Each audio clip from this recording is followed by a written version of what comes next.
Oke, Shalom saudara.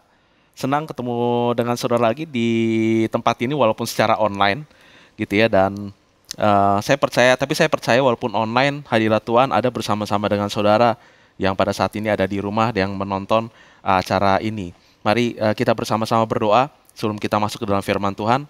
Bapa Surgawi, kami bersyukur dan berterima kasih atas kebaikan dan kemurahan Tuhan di dalam kehidupan kami. Kami bersyukur karena kami tahu bahwa Engkau adalah yang sangat-sangat baik. Kami bersyukur karena Engkau adalah Tuhan yang kami tahu menjaga kami. Kami tahu Tuhan Engkau adalah memberkati kami dalam segala situasi dan keadaan. Engkau adalah Allah yang tidak pernah meninggalkan kami. Kami tahu bahwa Engkau adalah yang sangat setia. Dan kami melihat perbuatan tangan Tuhan yang luar biasa dalam kehidupan kami. Bersyukur karena kami tahu kami tahu bahwa Engkau adalah Allah yang sangat mengasihi dan mencintai kami dan tidak pernah meninggalkan kami. Bapa Surga, sebentar kami akan mendengarkan firman Tuhan. Bapak, kami berdoa bahwa firman-Mu akan menjadi kekuatan di dalam kehidupan kami dan kami akan menjadi pelaku-pelaku firman-Mu dalam kehidupan kami sehari-hari. Terima kasih Bapak, dalam nama Tuhan Yesus kami sudah berdoa. Amin. Perlu saya ingatkan sama saudara bahwa tema 3 bulan kita adalah Man of Honor, dan tema bulan ini kita akan membahas mengenai value gitu ya. Tapi sebelum kita masuk ke dalam materi kita, saya mau sedikit ngebahas value itu apa sih secara permukaan aja gitu ya, nggak mendalam. Karena mungkin ada orang yang bingung ya sebenarnya apa sih yang dimaksud dengan value. Kalau menurut KBBI, Kamus Besar Bahasa Indonesia, value itu adalah sifat-sifat atau hal-hal yang penting. Itu saya cetak merah tuh yang penting ya. Atau berguna bagi kemanusiaan.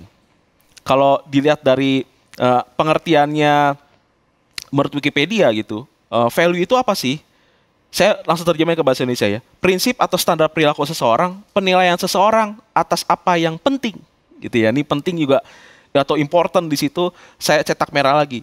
Intinya memang begini, intinya adalah value itu adalah sesuatu yang kita anggap penting di dalam hidup. Kita semua tanpa terkecuali punya sesuatu yang kita anggap penting. Entahkah yang penting itu berwujud seperti keluarga, orang lain gitu ya, atau sesuatu yang nggak berwujud.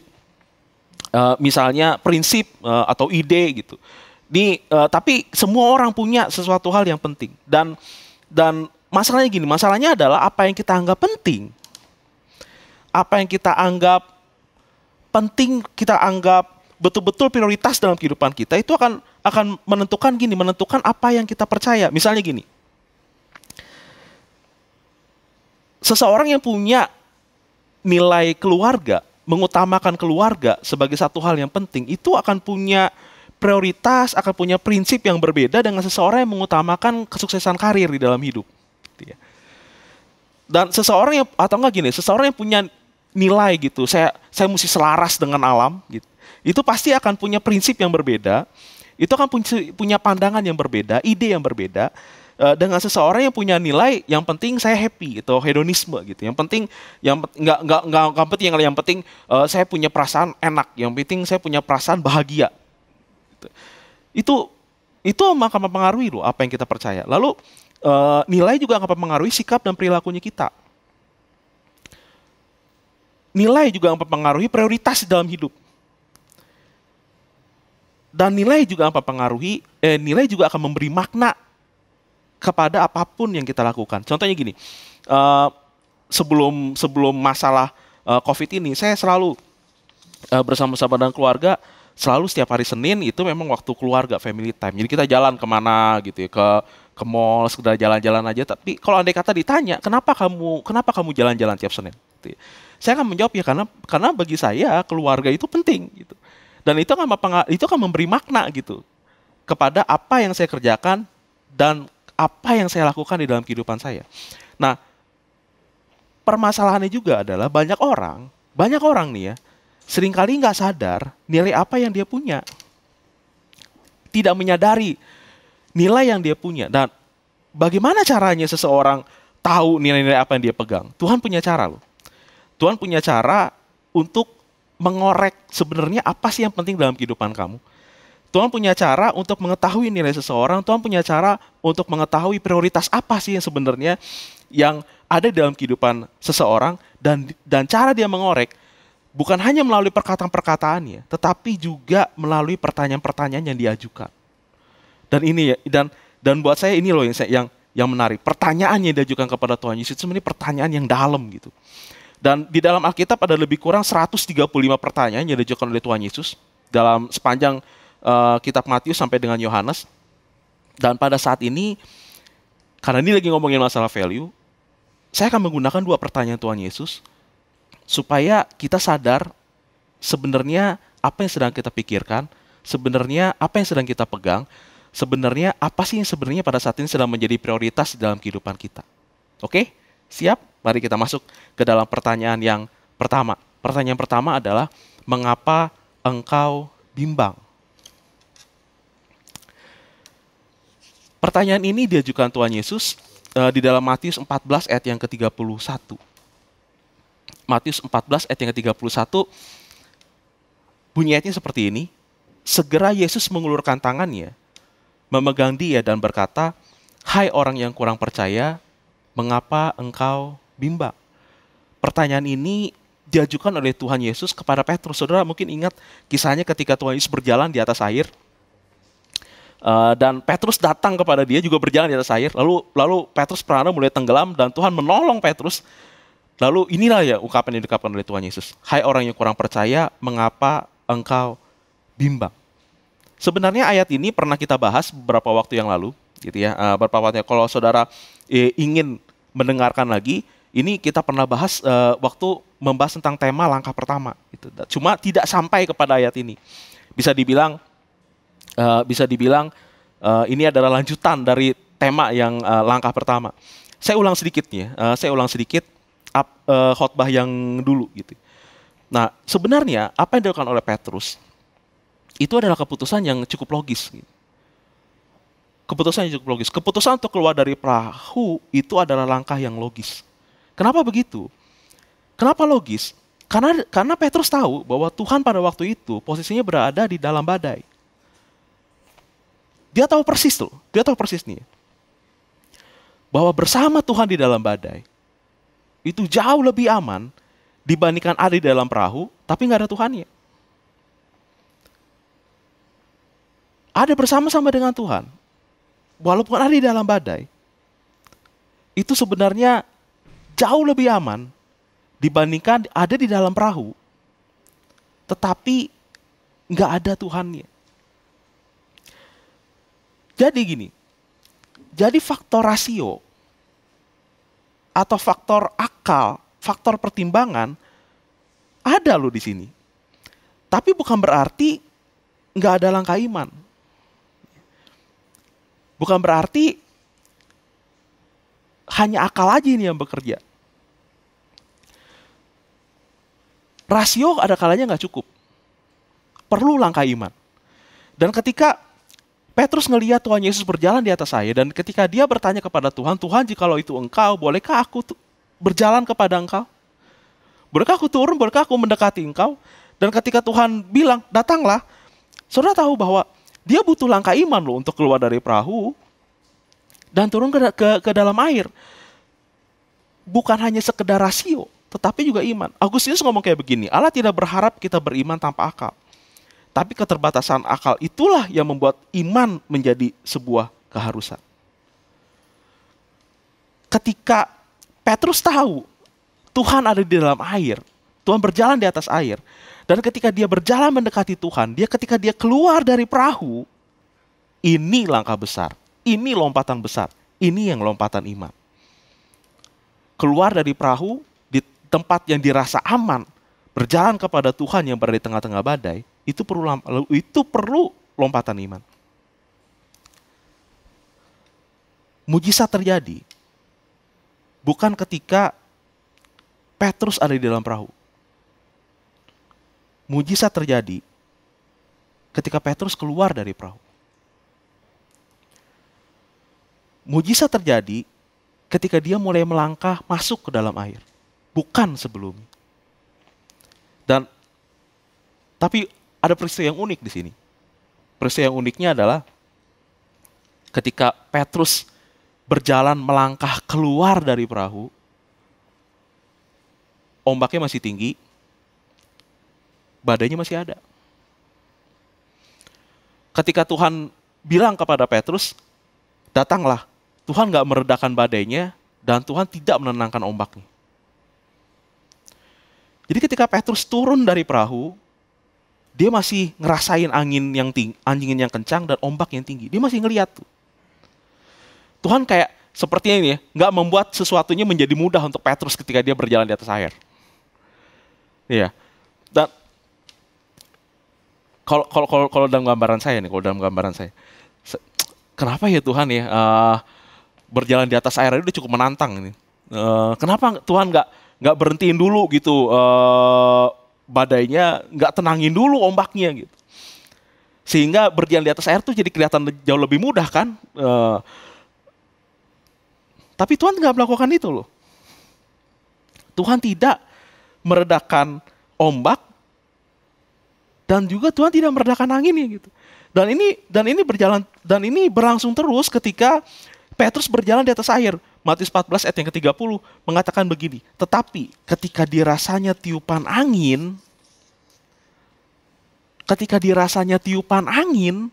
berarti ketika Petrus berjalan di atas air, dia masih bisa ngerasain tuh anginnya yang kenceng gitu. Dia masih bisa ngerasain tuh bahwa ada angin yang bertiup dengan keras, dan ketika dia ngerasa itu dia ketakutan dan dia mulai tenggelam lalu berteriak, Tuhan tolonglah aku. Ini juga kan yang unik ya enggak ya? Yang uniknya adalah ketika Petrus berjalan di atas air, angin kencang dan gelombang besar terus terjadi. Sekali lagi nih, Tuhan nggak ngeredain badainya, tapi Tuhan sebenarnya ingin menunjukkan sesuatu loh kepada kita melalui pelajaran ini. Saudara tahu bahwa mujizat itu terjadi bukan soal kalau badai dan ombak itu reda. Mujizat juga bisa terjadi walaupun ombak dan badai tetap berlangsung. Saudara tahu bahwa ketika kita berjalan di atas air, ketika Petrus berjalan di atas air, itu pun mujizat. Walaupun ombak dan badai tetap bergemuruh di sekelilingnya. Saya nggak tahu apa yang pada saat ini sedang saudara alamin. Apakah saudara pada saat ini sedang lagi di tengah-tengah badai? Apakah saat ini saudara lagi ngerasa bahwa tiupan angin yang kencang? Apakah saudara ngelihat ombaknya tinggi-tinggi di sekitar saudara? Tapi satu hal yang saya tahu begini, kalau andai kata saudara tetap berjalan di dalam situasi itu, jangan-jangan saudara sekarang lagi berjalan di atas air. Sama seperti Petrus. Jangan-jangan pada saat ini saudara juga lagi mengalami mujizat Tuhan. Mujizat Tuhan bukan cuma lagi bicara tentang apakah badai dan ombak itu berhenti. Tetapi mujizat Tuhan juga lagi bicara walaupun badai dan ombak tinggi di sekitar saudara, tapi ketika kita masih bisa berjalan di tengah-tengah itu, jangan-jangan itu pun mujizat Tuhan. Jangan-jangan itu pun pertolongan Tuhan di dalam kehidupan kita. Jangan-jangan itu pun penyertaan Tuhan di dalam kehidupan kita. Dan jangan-jangan tanpa kita sadari, kita lagi berjalan di atas air. Kita lagi mengalami mujizatnya Tuhan.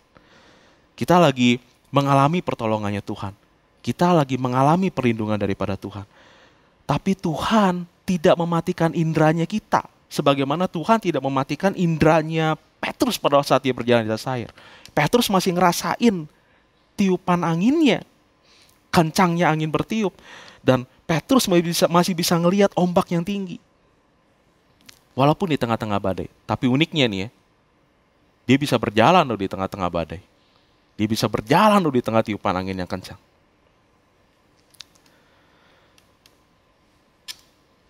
Pertanyaan mengapa engkau bimbang diucapkan oleh Tuhan Yesus bukan ketika Petrus turun dari perahu. Siapa yang bisa mengatakan kalau Petrus tidak beriman ketika dia turun dari perahu? Jujur aja, kalau andai kata saya di situasi yang serupa, mungkin saya bakal mikir berapa belas kali gitu. Apakah saya mau turun dari perahu apa enggak? Turun dari perahu, itu imannya luar biasa loh. Ketika dia berjalan mendekati kepada Tuhan Yesus, itu lompatan iman. Tuhan tidak bilang mengapa engkau bimbang pada waktu Petrus turun dari perahu. Tetapi Tuhan mengucapkan, Tuhan bertanya kepada Petrus, mengapa engkau bimbang? Ketika dia disuruh di tengah-tengah, ketika dia mulai berjalan mendekati Tuhan, dan dia mulai ngerasakan angin, lalu dia mulai tenggelam. Baru Tuhan ngomong, kenapa engkau bimbang? Saudara tahu bahwa yang paling penting bukan hanya kita beriman di awal. Tetapi ketika kita menjalani prosesnya, ketika kita mengalami mujizat Tuhan di tengah-tengah badai, ketika Tuhan menuntun perjalanan kehidupan kita di tengah-tengah badai, menjadi bimbangkah kita akan penyertaan Tuhan? Menjadi takutkah kita? Menjadi galaukah kita karena kita bisa merasakan badainya? Menjadi ragukah kita akan pertolongan Tuhan di dalam kehidupan kita? Ketika kita merasakan bahwa, situasinya makin begini loh Tuhan. Kayaknya makin parah loh Tuhan. Bimbangkah kita? Iman diperlukan bukan cuma pas lagi saat kita turun dari perahu. Tetapi iman juga diperlukan ketika kita mulai melangkah. Ketika kita mulai melangkah di tengah-tengah badai. Ketika kita mulai berjalan di tengah-tengah badai. Ketika kita melihat bahwa, ternyata walaupun badai berkecamuk, saya masih bisa melangkah loh. Walaupun badai berkecamuk, walaupun ombak tinggi, saya masih bisa berjalan loh. Bimbang gak kita di tengah-tengah badai? Bimbang gak kita di tengah-tengah proses ini?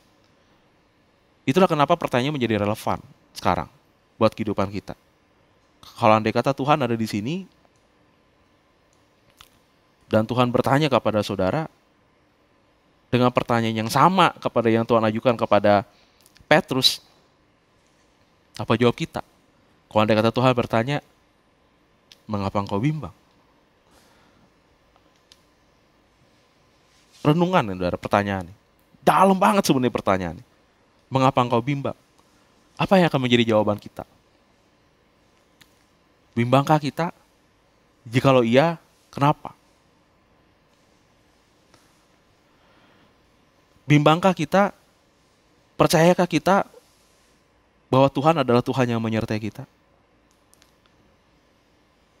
Permasalahannya adalah bimbang bisa membuat kita tenggelam. Jikalau saudara bimbang, jikalau saudara meragukan Tuhan, keraguan itu bisa membuat kita tenggelam.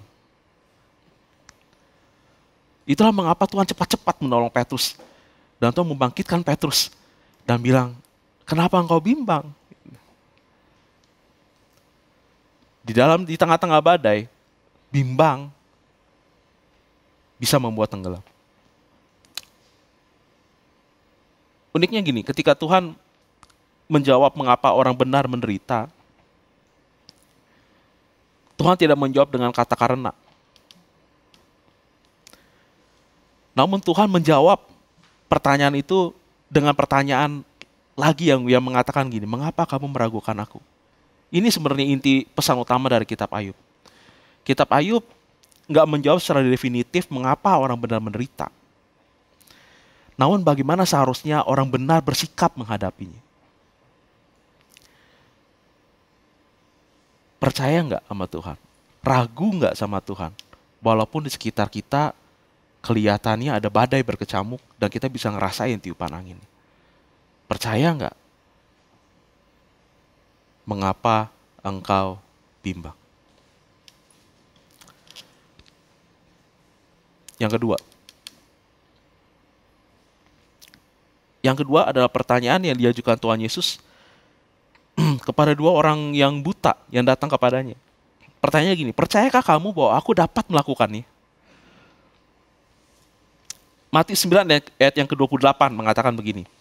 Setelah Yesus masuk ke dalam sebuah rumah, datanglah kedua orang buta itu kepadanya dan Yesus berkata kepada mereka, percayakah kamu bahwa aku dapat melakukannya? Saya cetak merah tuh ya. Dan mereka menjawab, ya Tuhan kami percaya. Ini juga pertanyaan yang buat saya sih unik sebenarnya. Kenapa Tuhan nanya kayak begitu ya modelnya ya? Karena toh mereka kan datang kepada Tuhan. Kalau andai kata mereka nggak yakin gitu ya bahwa Tuhan bisa menyembuhkan mereka, mereka nggak bakal datang gitu ya. Itu yang terbersit sebenarnya. Tapi Tuhan bertanya begini, Tuhan bertanya seperti itu, Tuhan lagi ingin mengajarkan sesuatu loh. Percayakah kamu bahwa aku dapat melakukannya? Tuhan seakan-akan mengatakan begini, jangan salah loh saudara ya.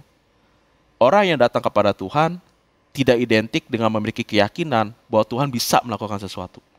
Saya ulang. Gitu. Orang yang datang kepada Tuhan tidak identik dengan memiliki keyakinan bahwa Tuhan bisa melakukan sesuatu. Saudara bisa aja sih pada saat ini sedang mendengarkan khotbah ini. Saudara bisa aja sih saudara memuji Tuhan. Bisa aja sih saudara datang ibadah. Bisa aja sih saudara baca ayat firman Tuhan. Tapi sekaligus nggak percaya bahwa Tuhan bisa melakukan sesuatu untuk membantu saudara mengatasi permasalahan yang saudara alami. Ini uniknya loh. Orang bisa datang kepada Tuhan, tapi sekaligus nggak percaya bahwa Tuhan bisa melakukan sesuatu. Itulah kenapa pertanyaan ini menjadi relevan sekarang. Sebagaimana pertanyaan itu diajukan kepada 2 orang buta, maka pertanyaan ini juga bisa relevan buat kita yang pada saat ini datang kepada Tuhan. Yang pada saat ini sedang mendengarkan firman Tuhan. Pertanyaannya, seandainya Tuhan pada saat ini ada dan bertanya kepada saudara, pertanyaannya sama, percayakah kamu bahwa aku dapat melakukannya? Apa jawaban kita? Percayakah saudara bahwa Tuhan sanggup melakukan yang the impossible bagi kita? Sesuatu yang saudara bilang gak mungkin, sesuatu yang saya bilang gak mungkin, sesuatu yang saya bilang gak akan pernah bisa. Sesuatu yang mungkin saudara bilang gak akan pernah bisa loh Tuhan. Ini gak mungkin, ini gak ada jawabannya. Tapi percayakah saudara bahwa Tuhan sanggup melakukan yang kita bilang impossible? The impossible. Sesuatu yang gak mungkin.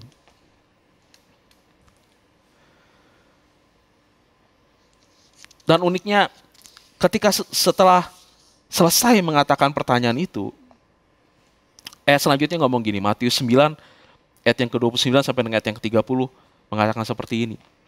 Lalu Yesus menjamah mata mereka sambil berkata, jadilah kepadamu menurut imanmu.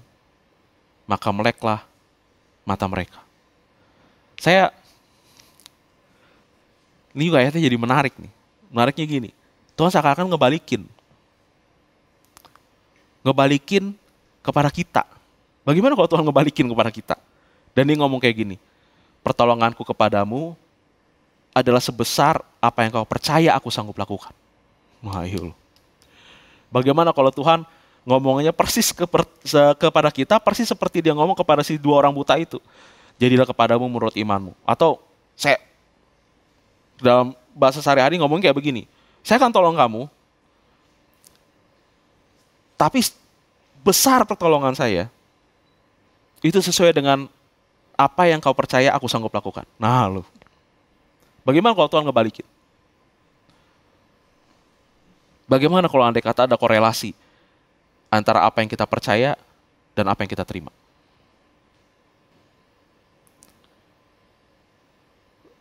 Bagaimana kalau andai kata ada hubungan? Sejauh mana kita percaya Tuhan sanggup lakukan dalam kehidupan kita dengan apa yang akan kita terima? Dan bicara tentang ini, saya teringat satu kisah yang luar biasa. Kisah tentang seorang perwira yang datang kepada Tuhan, meminta Tuhan untuk menyembuhkan hambanya. Matius 8 ayat 7 sampai dengan ayat yang ke-9 mengatakan begini, Yesus berkata kepadanya, aku akan datang menyembuhkannya. Ini ketika perwira itu datang kepada Tuhan Yesus. Tuhan ngomong kepada perwira itu, aku akan datang menyembuhkan hambamu. Tetapi jawab perwira itu kepadanya, Tuhan, aku tidak layak menerima Tuhan di dalam rumahku. Katakan saja sepatah kata, maka hambaku itu akan sembuh. Ini unik juga. Sebab aku sendiri seorang bawahan, dan di bawahku ada pula prajurit. Jika aku berkata kepada salah seorang prajurit itu pergi, maka ia pergi. Dan kepada seorang lagi datang, maka ia datang. Ataupun kepada hambaku kerjakan ini, maka ia mengerjakannya. Saudara lihat jawaban dari si perwira ini, dan padahal Tuhan nawarin kepada dia, aku akan datang. Tetapi Lihat jawaban si perwira itu. Enggak perlu, Tuhan enggak perlu datang. Tuhan ngomong aja, maka hamba saya itu pasti akan sembuh. Karena sama seperti saya atasan, kalau saya ngomong kepada bawahan saya pasti akan ngikutin perintah saya. Tuhan ngomong kepada si penyakit, maka penyakit itu pasti akan sembuh. Wah. Saudara lihat apa yang dilakukan oleh si perwira ini. Perwira ini tahu persis kemampuan Tuhan itu apa. Dia tahu persis apa yang Tuhan sanggup lakukan. Dia tahu persis batasan-batasan Tuhan. Dan dia tahu bahwa Tuhan bisa, walaupun Tuhan gak datang, Tuhan bisa nyembuhin hambanya cukup dengan ngomong. Dan mendengar jawaban dari si perwira itu, Tuhan ngomong begini.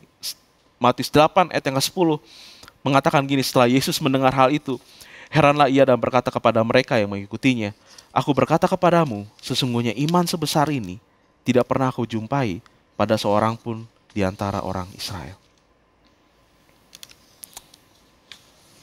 Pertanyaan yang sama. Sekarang, kalau andai kata sekali lagi nih, kalau andai kata Tuhan datang, dan Tuhan bertanya kepada saudara, percayakah kamu bahwa aku dapat melakukannya? Apakah kita bisa bicara dengan begitu yakinnya?